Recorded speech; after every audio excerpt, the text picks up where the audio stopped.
Welcome to What the Health, an independent approach to your health span.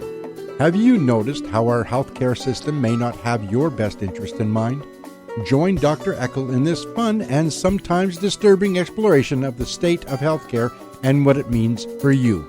Now, here's your host, Dr. Eckel. Welcome back, everybody. I'm Dr. Greg Eckel, and this is What the Health. Sometimes it is very disturbing out there.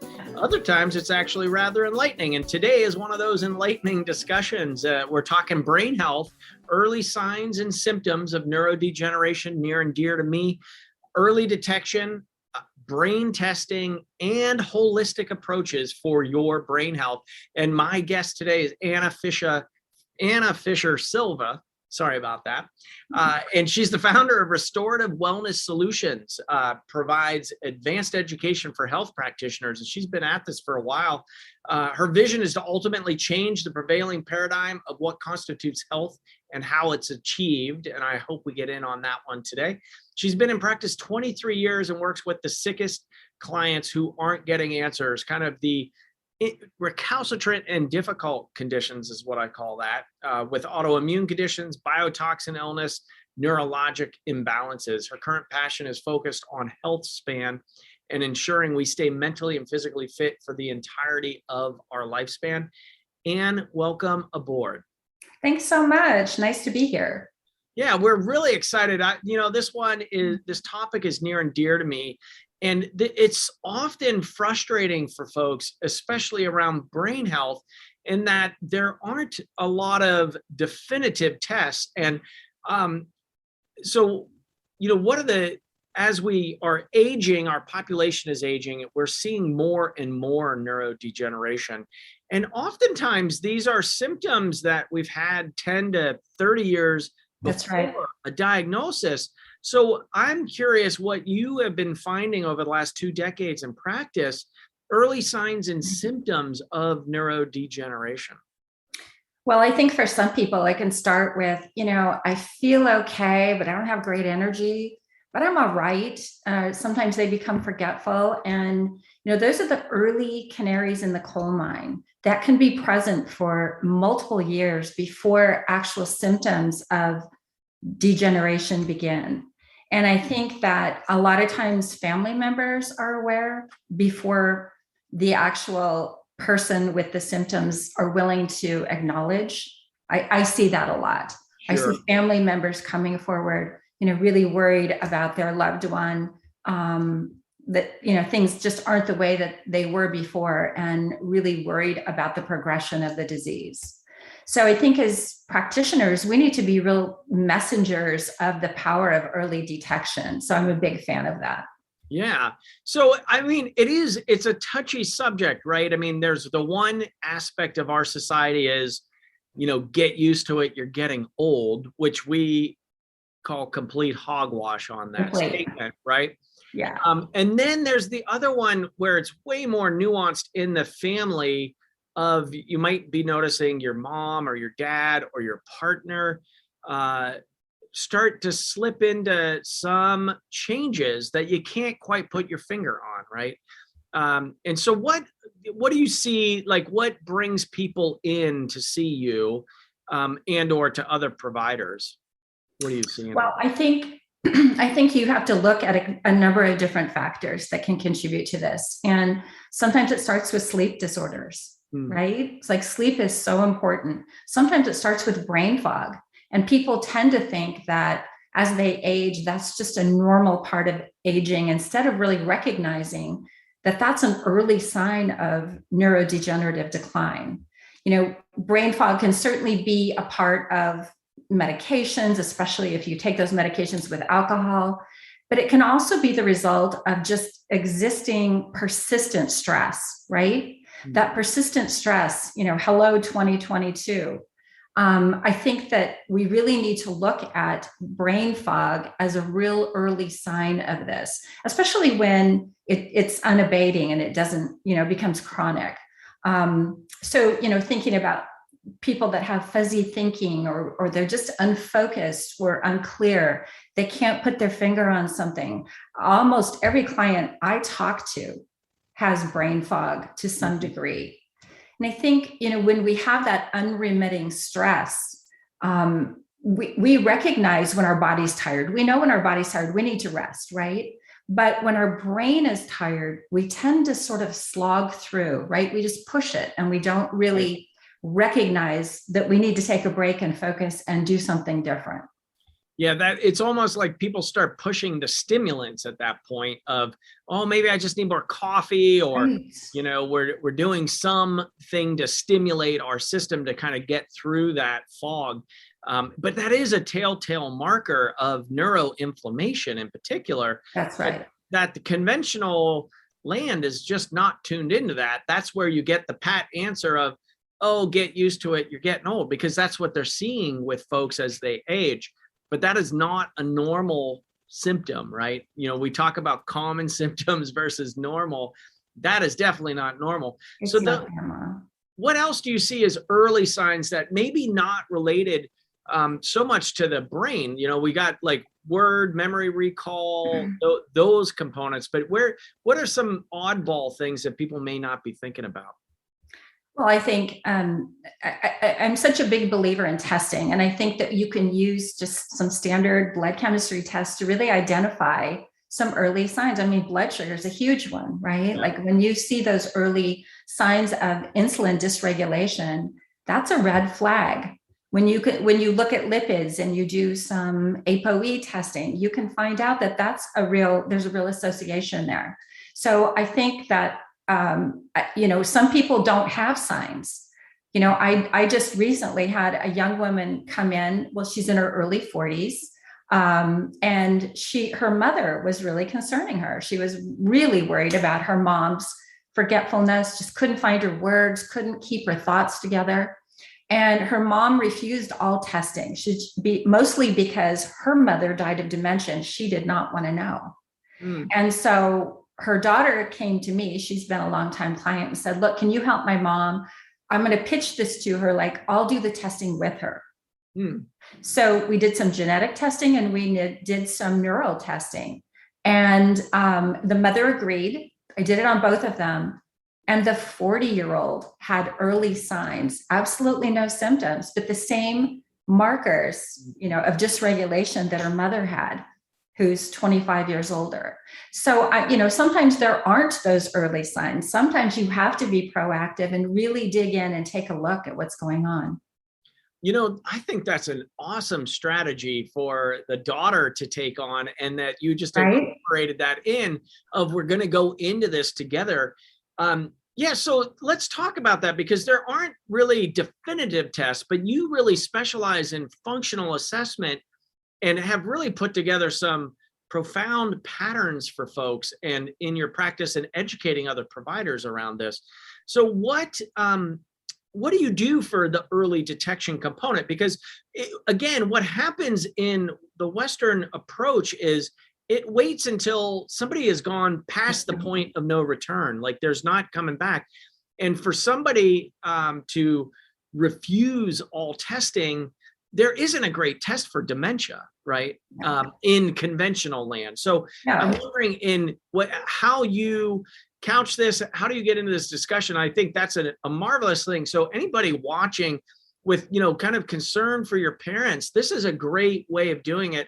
Of like, let's do it together. Like, let's get curious about what's going on. I love that. Yeah, for sure. So, I do a number of different tests, and, as a nutritionist, the tools in my toolbox are diet, lifestyle, and supplements. I don't use medications. I use those basic tools, and those are really powerful tools when you can identify exactly what's going on, right?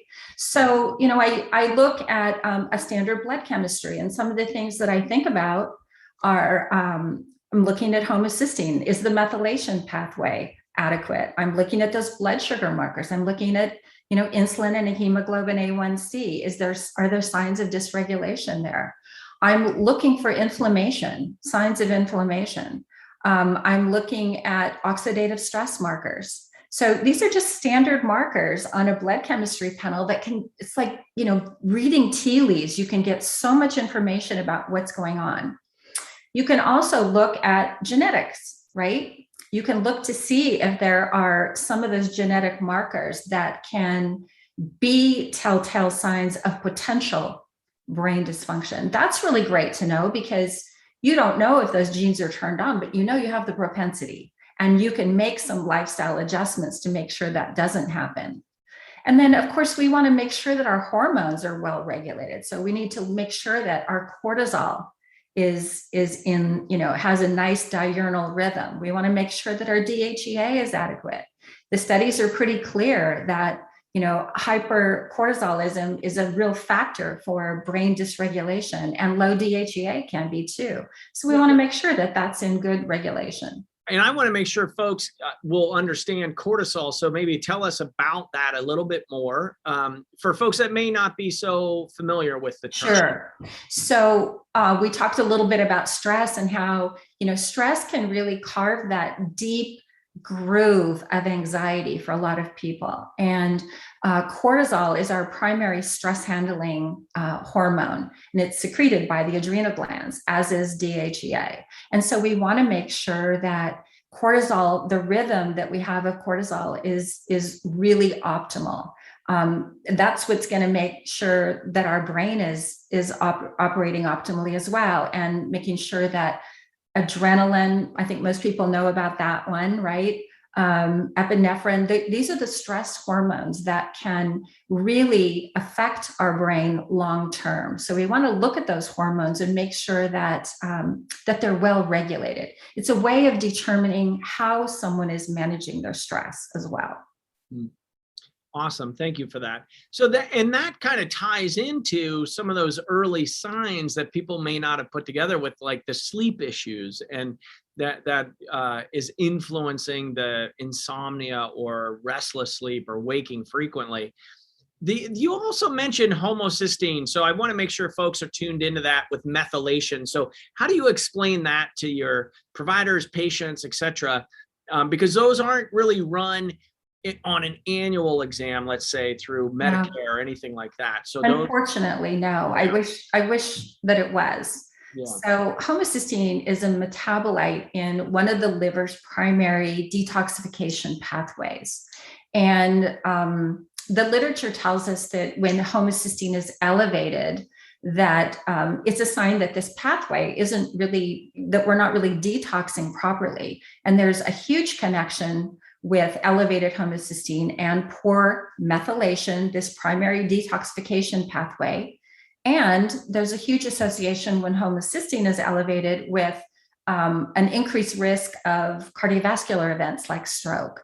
So people should be asking to have their homocysteine levels measured, in my opinion, because it's a real easy, inexpensive test and a way to find out if you're methylating well and if you have that increased risk of heart disease. Yeah, that is a great marker, especially when you couple it with the genetic testing that you were talking about, of really looking at, what's the potential platform, and then functionally, like, how is it playing out for folks? So, getting the other markers you had mentioned around the insulin and the hemoglobin A1C, maybe explain to folks, like, how is that related? Because we all think about diabetes with the sugar imbalances, but how is that related to brain health? Yeah, sure. So, those particular markers are going to tell us whether there's a problem with our glucose regulation. And we know that, a glucose saturated brain is inflamed, and that it really promotes protein aggregation. And so what that means really is, there's an increase in what's called Lewy bodies. These are clumps of protein that can form in the brain. And as they pile up, they impair memory, they can interfere with movement, thinking, our mood, and so on. So I think that, there's a real clear association between blood sugar dysregulation and Alzheimer's. So it's something that I really am focused on in my practice. And I also recommend that people use a wearable device like a continuous glucose monitor to really tap in to see, how am I managing my carbohydrate intake? Is my blood sugar staying stable? So I think that, we live in a really great time of technology, and we can use things like continuous glucose monitors to monitor our blood sugar. And then we can use wearable devices like an Oura Ring or a Fitbit or an iWatch to really tap into the quality of our sleep. I think that's really important too. Yeah, that's really awesome. Do you have some target numbers that you look for, like ideally for people to check in on their blood work for? Yeah. So for a fasting glucose, I like to see that between 80 and 90. I like to see hemoglobin A1C 5.4 or less. And I like to see insulin at 7 or less. Awesome. And do you see, I'm just curious, do you have a too low a number for the hemoglobin A1C? 5.2 is sort of or 5 would be my low range. How about you? Yeah, I don't like it to go too far below 5%. Yeah. So and that number, folks, is a 3-month check on your sugar. So you have your individual glucose, which is a fasting overnight. And then there's the hemoglobin A1C, which is the 3-month check on how have you been regulating. I've been playing around with those continuous glucose monitors, and they are so valuable. I guess, it's like the competitive Dr. Greg likes, like, okay, can I keep my sugars? So what they do, you put it on your shoulder, and it's really, you don't even feel it there. And then you can screen, with your phone, you screen your sugars after every meal. And, you're looking for, well, what did that food that I just ate do to my sugars? And did you get a big spike of glucose? Then insulin followed, and that creates the inflammation that Ann is talking about here. That's really detrimental to our brain. And I got into it really on a longevity play. So I don't like it to go beyond, 15 points is kind of pushing it for me. I'm wondering if you counsel or coach on a certain wave of glucose post eating. I think you really have to meet people where they are. I think that that's a really great standard for somebody who is already in the world of low carbohydrate eating. Yeah. But I think for somebody just, stepping into that world, I will just ask to see a steady decline in that. I think that's super wise. Yeah, I wasn't saying it to overwhelm anybody listening. There is, in the biohacking world, it's just kind of fun stuff to look at optimization. It's a fun game, because one, I feel really good, and I want to feel even better. Then I take that information into our population patient base, and I am with you. We meet folks where they're at. We don't turn anybody into anything they don't want to be. But these CG, the continuous glucose monitors, have been they're a big game changer, especially, even with my patients with diabetes. They're following the American Dietetics Association recommendations for diet is like a surety that you're going to have diabetes the rest of your life and get worse. And nobody's ever counseled on, hey, let's look at what actually the food does for you individually, rather than here's the guidelines. So I love that aspect of it. Yeah.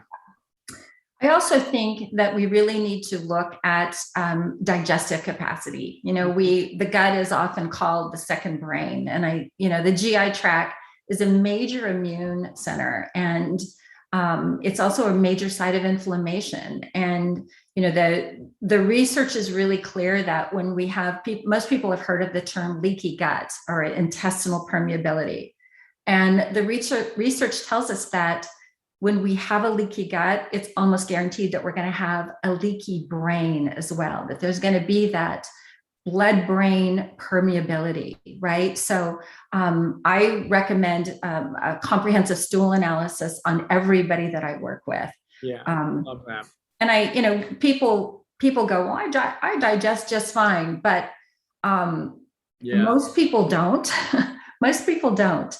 And, you could eat the best diet in the world, but if you're not getting the benefit of those nutrients, it's all for naught. So I really think it's important to, really tap in and see what's going on in the microbiome and make sure that your small intestine is has nice integrity, which then translate to a healthy brain. Yeah, and so will you touch on, so the blood-brain barrier is the leaky barrier of the brain, which follows in suit from the leaky gut. What the whole concept of lipopolysaccharides or LPS, and how does that play into the leaky gut, and where does that come from? Like how does the leaky gut begin for folks? Well, I think that one of the primary ways is when somebody has been eating a lot of processed foods, and I have to say that I'm not a huge fan of gluten. I think that gluten is a neurotoxin, and that most people really don't digest gluten well. And so when the gut becomes leaky, it's almost always, in my opinion, caused by food intolerances or adverse food reactions. And then as we continue to eat those foods, it really starts to degrade the integrity of the tight junctions in the small intestine. And instead of allowing our food to be absorbed through the bloodstream, these really tight junctions in very small molecular sizes, big particles of food then are able to pass through these, almost freeways that develop in the leaky aspect. And then we develop these adverse food reactions, and it just becomes a vicious cycle. And that can also lead to brain inflammation as well. Yeah, I totally agree on the gluten front. I think even if, we're not talking about celiacs, which is a full-on allergic response, but, it has been shown gluten causes inflammation in everybody's bowel. And that inflammation, like those tight junctions that you were talking about, they start to gap. That larger food particle gets in there. Then the immune system gets turned on in the blood. And that's going systemic inflammation that goes up to your brain. And, when we were talking about brain fog is one of those earlier symptoms, oftentimes when people don't even realize it, that they're crashing after their meal, their lunchtime, or like that significant afternoon fatigue. It's like, well, what did you eat for breakfast and lunch? And like, where do you think that fatigue is coming from? Because it's not just from not sleeping last night. Obviously that contributes, but the food component is such an often overlooked aspect of health. It's not the only component, but it's what we have control over, right? It is. It's primary. I mean, we've got to look at the diet. Everybody eats, and what's the quality of what you're eating, right? Right. And I think that we also need to look at lifestyle, right? What are you being exposed to? How clean is your food? How clean is your environment? We know that, so many of the toxins in the world are what Dr. Dale Bredesen, who's really a brain expert, calls the dementagens. Things like pesticides and chemicals and heavy metals and mold. I don't know about you, but I'm seeing so many mold people today. Yeah. That I don't know whether they just appeared or they started to find me. Yeah. I don't know, but right. They're definitely out there. So, really cleaning up our environment to the best of our ability. I mean, look, we live in a really toxic world, so it's not possible, I don't think, to avoid all exposures, but we have to do the best that we can. Well, I think that's double-edged, right? When we talk about it that way, I think our bodies are so resilient that we are actually capable of rising above the level of toxicity. At the same time, we need to address the level of toxicity because, it's like the fishbowl is getting awfully murky these days. And we look at, especially neurodegeneration. I mean, the average age of dementia in the Blue Cross Blue Shield system right now is 47 years old. That's the average age. That means people younger are starting to exhibit dementia. And that is not just, oh, you're getting old. That's like, no, our canaries in the coal mine are showing we're swimming in more and more soup.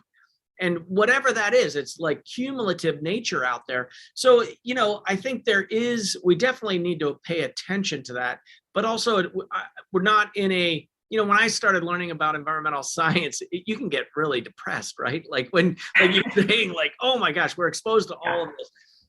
But we can also take care of, the liver and the filtration and what we're doing.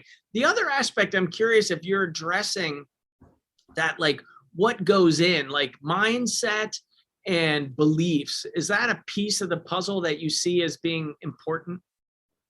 With everyone. I mean, it doesn't really matter if I'm working with someone with an autoimmune condition or a brain issue or just stress. I think that mindset is so huge.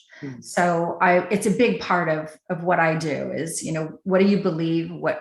How do you interact with your relationships? How do you address the world? How do you feel about yourself? I think all of that is so huge. It really is, it's kind of a dangerous neighborhood to go into by yourself sometimes, right? So it's depending on what you put in there. Yes. It's really like, we got to guard that with like our lives depend on it, right? Because they do. And so, yeah, that component, I wanted to make sure like we brought that out in the forefront for folks. Yeah. Thank you. Yes, there is that environmental component. And, I'm an old hippie at heart. I mean, clean air, food, water, environment like that, those things really matter.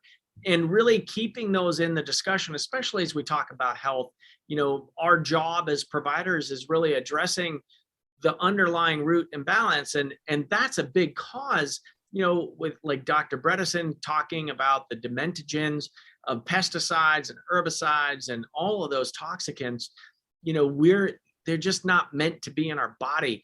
And if they're not meant to be in our body, we really have to question, should we be using them on the planet, right?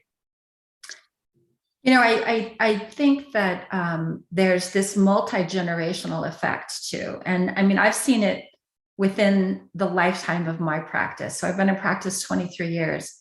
And I can tell you that when I first started, I could sit down with someone and look at their food journal and make a few tweaks, and they would be like almost 100% better.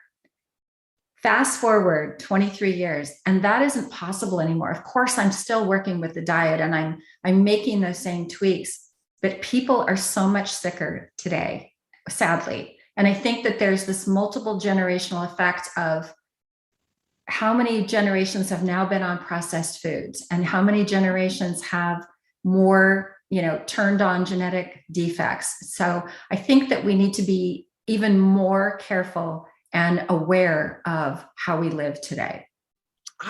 So you hit it really well. Same. We used to just do like elimination diets and people would get better. And now it's like, oh boy, that's the foundation. And now we got to do all of this other components. So that brings me back to the genetics component, because that's a newer thought for a lot of folks on how do the genes, like how are you doing a gene assessment with folks and then implementing that into a plan and program, tying it into some of these other early detection components. Yeah. Like, are there specifics? You mentioned ApoE4, right? And that's come out. Dr. Bredesen is like researched and extensively discussed, but that is a newer topic for folks potentially here. So let's just go to the basics on some of those. So looking at a genetic panel, like we only ever need to do that once, right? Because that's not necessarily going to change. But what it's going to do is give you an idea of what your inherent strengths and weaknesses are. And we know that there are certain genetic variations that can be yet another reason why our brains, our cognitive function might not be optimal. So the way I use it is I'm looking at pathways and individual SNPs that can give us an idea, give us some insight into propensity, and also guide any additional testing that might be appropriate. Like if we see that there's a weakness or potential imbalance in something like the ApoE3/4, then I might do I might make some additional recommendations in that regard. If we see mutations in something like MTHFR, then definitely I'm going to be checking that homocysteine, right? So it can kind of guide the process in terms of what we need to focus on for that individual. And I think knowing that information can be powerful, because then you can say, well, I want to protect this particular pathway. I don't want that to become potentiated. And so I'm going to eat to protect it. I'm going to live my life to protect it. I might take some supplements too.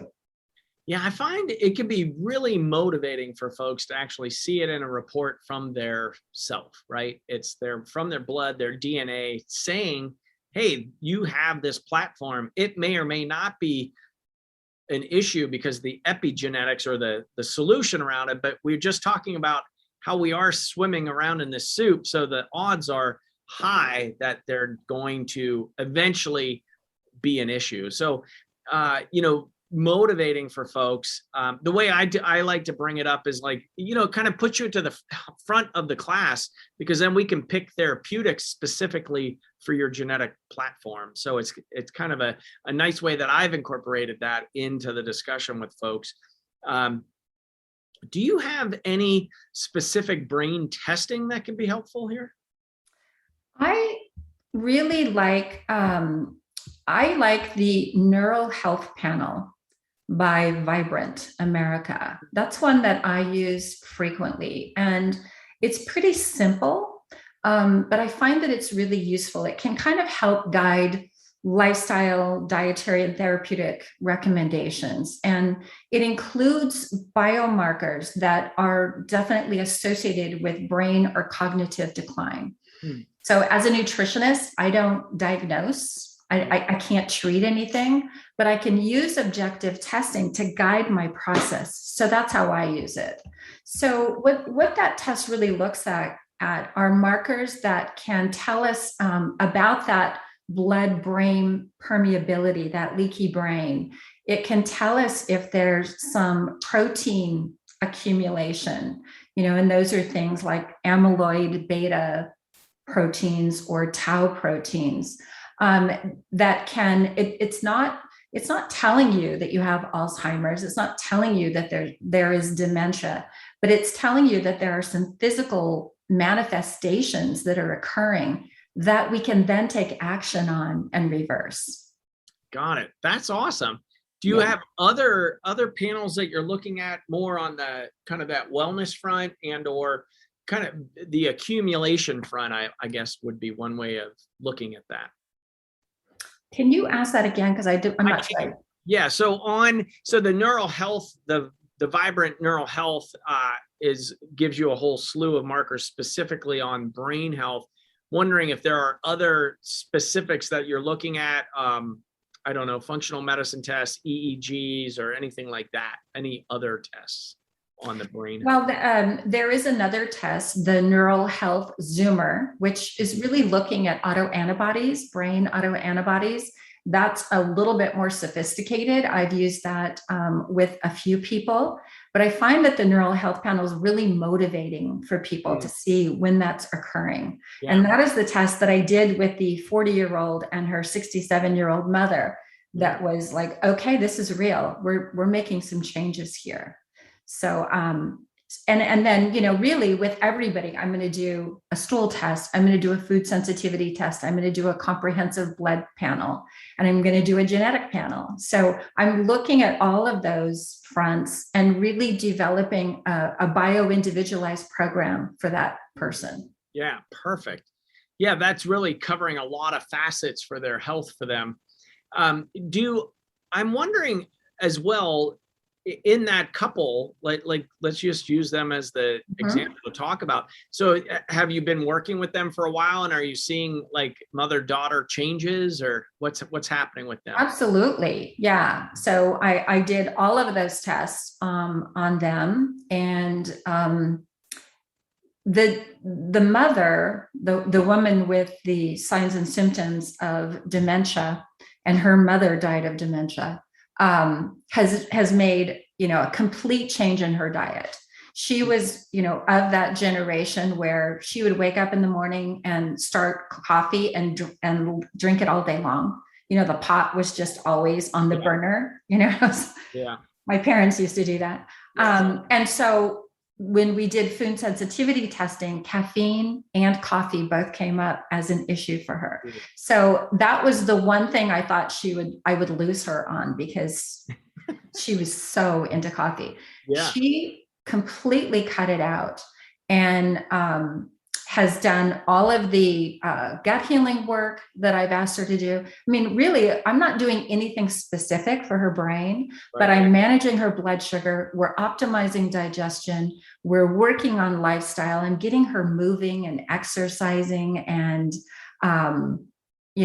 optimizing her sleep, getting the caffeine out. She said she's never slept like she is now. I mean, what a concept, right? So I met with them last week, and both of them have noticed that she is a lot sharper. Wow. I haven't retested yet to really see what the numbers are showing. We're now about 3 months in, but they're both noting, especially the daughter, that her mom isn't struggling as much to find her wares, and she's just tracking better. So super pleased. That's marvelous. Yeah. And honestly, that's what matters in the real world. I mean, of course we want to see the numbers change, but their their quality of life has improved, and stories like that, and should be motivating for everybody out there. It is, you've got to turn these stones over to figure out what's going on. We don't want you just wandering around. Like, ignorance is not bliss in this category. We want you to be fully informed and educated, and you may decide, like you had mentioned, like, I thought I'd lose her on the coffee. But she was willing to give it a go. It always amazes me, folks with stress, insomnia, anxiety, and they're drinking coffee. It's like, do you need more stress in your life? Here we go. But thankfully they were willing to play along and be curious about their health and get the changes that you were hoping to get. And it's different for everybody, right? There aren't two people that are exactly the same, which is why you need to do that deep exploration. Yeah, it is. The way I talk about it, if I had 10 people in the room here with a similar chief complaint, we'd have about 12 different programs for them, right? For sure. It is so different. Everybody arrives at that place and time so differently, with their different genetic backgrounds, different trauma histories, different ancestral, epigenetic changes. I mean, it starts to balloon out. When you're doing a good job, you have to address all of those facets. And it's so refreshing to hear you've actually systematized it and are teaching other providers on how to do this. Yes. What about those, like, how to avoid it happening? But what if you already have symptoms? Can we give some folks some hope here? Absolutely. I mean, I don't think I would do anything different, because what we're really looking for are those driving factors, that are really leading you to the expression of those symptoms. And so I would really start with just these basic tests to find out, are you really digesting well? Can you absorb your nutrients well? Is there any leaky gut? Is there inflammation present? Are your blood sugar numbers really well regulated? What's your oxidative stress, right? That's such a huge one for brain health. And, looking at the lifestyle, are you sleeping? Are you moving? Are you oxygenating your brain? Those factors all play such a huge role, and it's basic. Yeah. Those foundations are, you can't really talk about them too much, right? I mean, people are like, oh, I know those things, but it's like, do you really know them? Like, are you listening and making changes on those? So often I'll have, like, I got the Aura ring for my son, and we do a review of his data, and I'm like, well, your sleep, like, what is going on? He's like, I know, it's just low. It's like, well, what are you doing to change the number? Like, what are you doing there? Like, nothing. Like, well, that's why we have the device to measure so that we can move the needle to make the changes to make you feel better, right? And that's the same thing for us. Like, these are some foundational changes that we're covering today.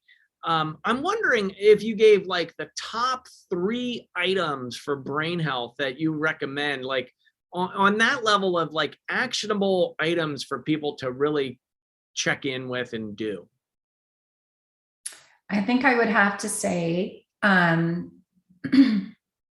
optimize blood sugar, Yep. stop eating gluten, and manage your stress. And I have to throw in sleep well too, and the thing I love about the Aura Ring and just that feedback is, if you're not measuring it, you can't improve it. Like that's the beauty of these sort of devices. Right. And I know even for myself with my Aura Ring, like I'm in bed for 8 or 9 hours, but some nights I get maybe 7, right? Because it's not how long you're in bed, it's the quality of the sleep that you're experiencing. And so really measuring it tells you how you can improve it.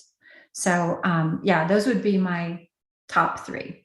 I love it. Yeah. So keeping the glucose well balanced, managing your stress, optimizing your sleep, and then you added an extra one in there. Was it exercise?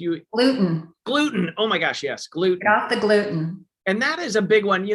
Here in Portland, Oregon, we have, dedicated bakeries. You can buy it off the shelf. Yeah. It's very catered. Folks are tuned into that. Not all communities have that ability. I think the gluten-free movement, though, has grown in the United States as more and more people have become sick, like you're mentioning. And really tying some of those inflammatory stages to our diet. Do you have some favorite resources for people to go to, like if they want to explore that? I mean, I've got all of your contact information in the show notes here, but I'm wondering if they're like early on, because sometimes that's like, I have to give up bread, gluten, like really wheat. So that I know can be alarming to a lot of folks, but you don't know until you investigate. And oftentimes, and I will agree with you, that is such a big player for really everybody. So everybody. Yeah. So, I've been gluten-free for 20 years, and I'm not saying that it's easy, but I am saying that it has profound impacts on all aspects of your health. And we can talk about why that is. Wheat has been so hybridized. It's not necessarily the wheat of our ancestors. And I was really surprised to learn that in Italy, which I consider sort of the bread capital of the world, right? With the pizza and the pasta and all those things. When an infant is born, it is tested for celiac because it's so prevalent. And so, I think that we all need to look at it, and there is life without gluten. For my clients, I share tons of recipes and help guide them in that process. And I think today there's so many more resources for gluten-free options than there were when I became gluten-free 20 years ago. So I would just encourage everybody to explore it and just see how they feel off gluten for a month. Yeah. And I'll just add to that too. So just because I see sometimes folks will come in, they've got this information. They're like, I'm gluten-free, but they've replaced the bread products with gluten-free products, which, have the tapioca flours and potato starch and like that it's not a health food way of eating, of just eliminating the gluten and replacing that with gluten-free kind of carbohydrate. Right. So just a little caveat, alarm there. If you're new getting into this discussion, don't just launch it off of getting the gluten-free pretzels and the breads and the cereals. It's like, let's look at it a little bit more holistically and not just going to another carbohydrate, because what happens, the other component, which you mentioned, was the, regulating your glucose. Is, you can really spike your glucoses and get your sugars out of whack there too. But I love that. That is a really profound share. So thank you for sharing that with our listeners and viewers out there. Coming down to the last part of the show, are there other components that you think, we should have talked about this, Doc? And or anything that any gems that you'd like to share? Well, I mean, I think, dietarily, we didn't really talk too much about diet. I think eating the right types of fats makes a huge difference. We know that the brain is made up of lipids or fats, but it runs on glucose. And so, we need the right kinds of lipids or fats to really facilitate signal transduction within the brain. So I think avoiding things like, of course, trans fats, but also lots of omega-6 fats, which would be things like corn oil and soybean and safflower, and those kinds of fats are not really great. We get so much of that in our diet, and really focusing more on omega-3 fats. So fish oil, eating oily fish, chia seeds, walnuts, MCTs, the medium chain triglycerides, which would be things like coconut oil or ghee. Those are all fats that are really brain friendly and brain healthy.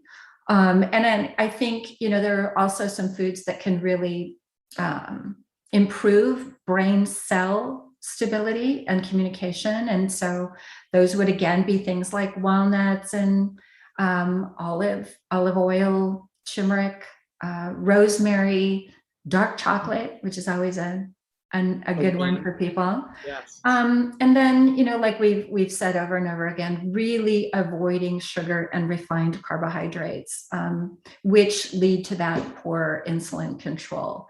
So I think really, really focusing on the healthy fats. I'm still seeing most of my clients really fat fearful, afraid to overeat fats. And the result of that is that then they eat too many carbohydrates, and eating too many carbohydrates, it's like trying to heat your house with kindling all the time. You're just going to burn through it and you're going to be hungry. But when you fuel with those really healthy fats, it's like putting a big log on the fire. They're going to burn long and slow. And then you're not going to be turning to those carbohydrates all the time. So when we talk about what we cut out, we also have to talk about what we're going to, put more of in. Yeah, that's a biggie. So I would say 20 years of doing diet diaries with folks, omega-3 deficiency is one of the top things that I have seen. Yes. We just don't get enough of that in our diets. I'm curious, have you come across the work of Dan Goodenow with plasmalogens and on the fat front? If not, I'll tune you into that. He wrote a book called Breaking Alzheimer's, and plasmalogens are 25% of our phospholipid bilayer around the cell. And he's linked all neurodegeneration to low plasmalogens in the blood. Wow. And published some really groundbreaking research in the Alzheimer's community on reversing Alzheimer's. He said he's not reversing Alzheimer's, he's reversing plasmalogen deficiency, which in essence is reversing Alzheimer's. So his book, Breaking Alzheimer's, it's a great one. I want to just help get the word out on that, because the Thank you for that. When you go down that rabbit hole is it's really enlightening. And Dr. Bredesen is also, he wrote, I think, the preface or has a note on, I know he's a big proponent of plasmalogens. Fantastic. So the fats, we could call affectionately each other fatheads here because of our brains up there. And that one, on those ratios, like, so you mentioned a couple of the cooking oils, like the medium chain triglycerides for coconut oil, olive oil. Are there better olive oils than not, or is there any, do we need to be worried about olive oil at all? Well, now you can find things like high phenolic olive oil, they're really becoming specialized. And then there's also been the concern that olive oil really isn't olive oil, right? That you're getting something. I think, is there truth to that? I'm not sure. I'm not an expert on that. I think finding local, if you can, olive oil is really a good idea. And then, clearly organic is always best in my book. So yeah. Likewise. Awesome. And then exercise was the other big category that we didn't really touch on. So I'm wondering if you want to weigh in on that. Yeah, absolutely. Unintended. Yeah. humans are meant to move. Exercise releases that brain-derived neurotrophic factor. That's something that can be measured. And this is a growth factor that really helps our neurons enhance the potential for brain plasticity, the ability of our brain to change and adapt and rewire itself. So I always like to really talk about the importance of that as, when we're trying to learn a new dance step. So my husband and I take dance lessons, and it's hard to learn a new step together, right? Mm-hmm. It's something new and different. But as we do that, we forge this type of, flexibility and new neural pathways. And exercise does that for us. So I think that it's really, really important. I think everybody needs to move. I stress it, a lot in my practice.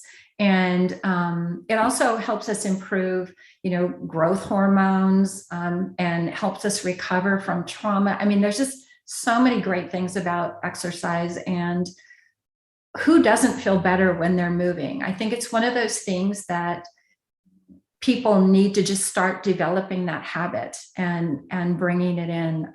It's going to help with blood sugar. I mean, it's going to help with sleep. There's so many things about exercise that are beneficial. What do you do? What's kind of some starting spots on exercise for folks? Because sometimes that's a loaded term for folks, right? So let's say, especially over the last 2 years, we kind of got a little more couch potato-y. We're not moving our bodies, maybe we're going for walks. What are some tools or tricks of the trade per se to get folks moving their bodies again? Well, I think you start where you are and build up. I like to see people building up to, a good 30 minutes a day, at least, of movement. And I like people to get their heart rate up and, really kind of flesh out the oxygen and, really finding something that they love doing, whether it's riding a bike or running, whatever. When I'm working with people that are trying to lose weight, I will encourage them to just, get a little fitness app and do 5 minutes before a meal. It can really help set the metabolism and get, burn more right before the meal. Yeah. And so I think you just find something that you love and you start at it, and once you do, it's rather addictive. It is. One of the components that I found is I used to recommend kind of doing it every other day, but I think getting into a daily habit where then we don't get in the struggle around our will and our willpower, meaning today, am I doing it today or do it tomorrow? Right. It's going to be tomorrow. Like, I don't feel like it today or whatever the thing is. You can tailor what you're doing. Like if it's going to be a gentle stretching routine versus a vigorous, HIIT workout of doing calisthenics in your living room, but do it every day so that it takes it off the table of, even taking one day off. I used to do a 6-day routine with like Sundays off. And I found like it was really hard to get going on Monday sometimes, Absolutely. And I'm just a really big fan of thinking about how our ancestors lived. And, they just didn't sit around. They were constantly moving. And although that's really hard with our lifestyles today, we have to find a way to make that happen, and at least simulate it to the best that we can. Yeah. Love it. All right. With the last couple minutes, any pearls of wisdom that you'd like to impart with us today?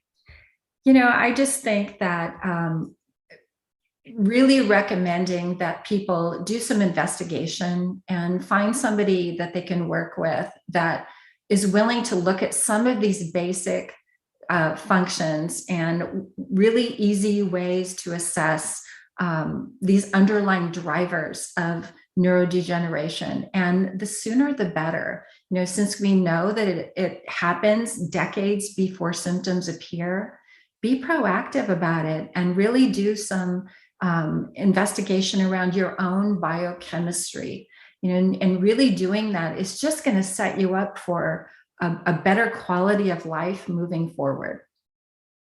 I love it. And thank you so much for coming on the show. All of her credentials and sites are below in the notes. It's Restorative Wellness on Facebook and Instagram, restorativewellnesssolutions.com on the interwebs.